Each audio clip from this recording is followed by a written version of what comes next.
Hello, my name is Miranda Willis, and in this presentation, I'll be talking to you about building social capital in support of a sustainable industry, a review of Florida's limited entry marine life fishery, also known as the tropical ornamental fishery. 2005 marked the end of a 7-year moratorium on new endorsements in the fishery and the start of a new limited entry program. We reviewed the history of the process, focusing on the roles of industry and management, which evolved into a co-management approach to managing marine life species. In this presentation, I'll start by characterizing the fishery, including key species, the market, collectors, and the management authority. Then I'll show you a history timeline of the events that led up to establishing the limited entry program, including the endorsement levels, and finally how the collaborative work of key individuals facilitated the process, focusing on drivers, outcomes, and the effectiveness. The purpose of the research is to provide a potential model for adaptation in other marine life fisheries in the region where limited management currently exists. Here are some of the sought-after marine life species that can be harvested from the reefs.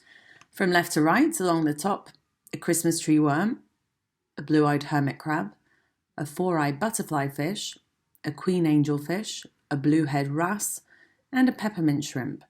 The peppermint shrimp, Lismata burgesi, is a particular favourite due to its cleaning abilities.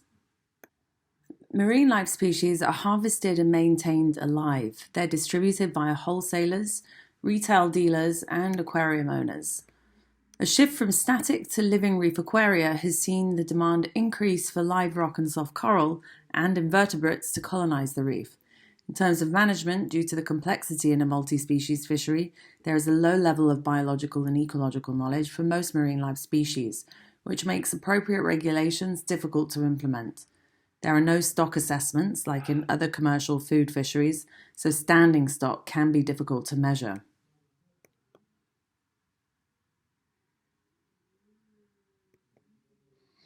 The market for marine life is order-driven. It's a multi-species fishery with US collection concentrated in southeast Florida and some collection in Hawaii, making the US the third largest in size by landings after Indonesia and the Philippines.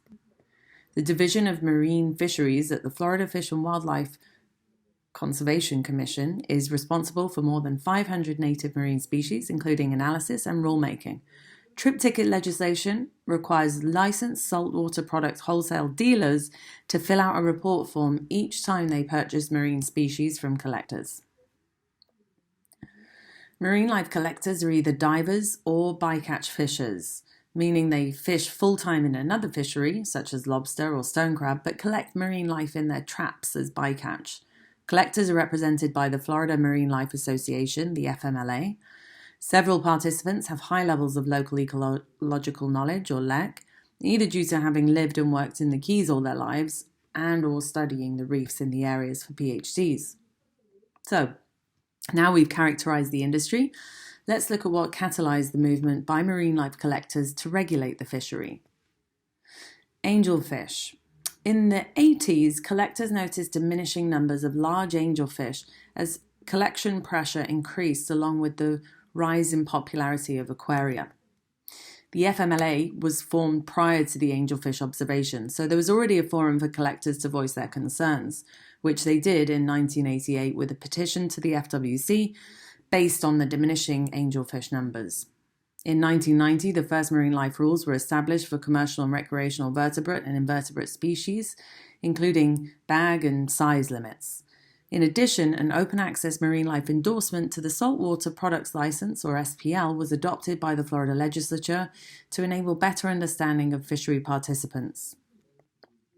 By 1998, however, endorsements rose from 150 to 726, and only 27% were reporting effort, presenting a risk of latent effort. A moratorium on new endorsements was subsequently introduced the same year and renewed in 2002 when the Florida legislature instructed the FWC to design a limited entry program by the end of the moratorium in 2005. During the period between 1998 and 2005, a series of public workshops took place, firstly to formulate the rules around limited entry, and secondly to establish species-specific rules via a marine life working group. In 2009, those rules came into force. Let's take a step back though. The limited entry program was a collaborative effort to establish a fair system which took several years to construct. The management challenges during the process included data limitations, added complexity due to it being a multi-species fishery, latent effort which could result in windfall profits, and different kinds of collectors necessitating adequate representation in the new system.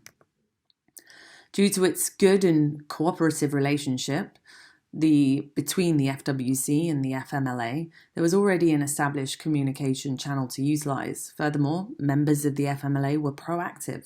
They'd already instigated self-regulation back in the 80s. The FWC reciprocated and the relationship was formed. The resulting goal for the limited entry programme was one of use it or lose it. What made management and collectors favour limited entry instead of other approaches? Well, the effectiveness of traditional fisheries management techniques such as quotas, ITQs, gear allocation, and bag and size limits are hard to gauge. Focusing on effort-based management means benefits for collectors, businesses, by reducing the race-to-fish mentality of an open access fishery. Also, limited labour units means stimulating efficiency and profitability. The system will be based on landings from 4 licence years. This is what the programme looks like. There are 3 tiers. The Marine Life Transferable Dive, the MLD, requires upwards of $5,000 in marine life landings in one of the previous 4 years, using any allowable gear, and the licence would be transferable. This is the most valuable of the tiers. Next, the Marine Life Bycatch required between $1,000 and $5,000 in marine life landings using bycatch gears only, so traps for instance. No scuba, snorkel or chemical use. The licence can be transferred. If those that qualified for the MLB wanted to dive, they could apply for the Marine Life Non-Transferable, which only scuba dive associated gears for collection were allowed or are allowed, and it's non-transferable.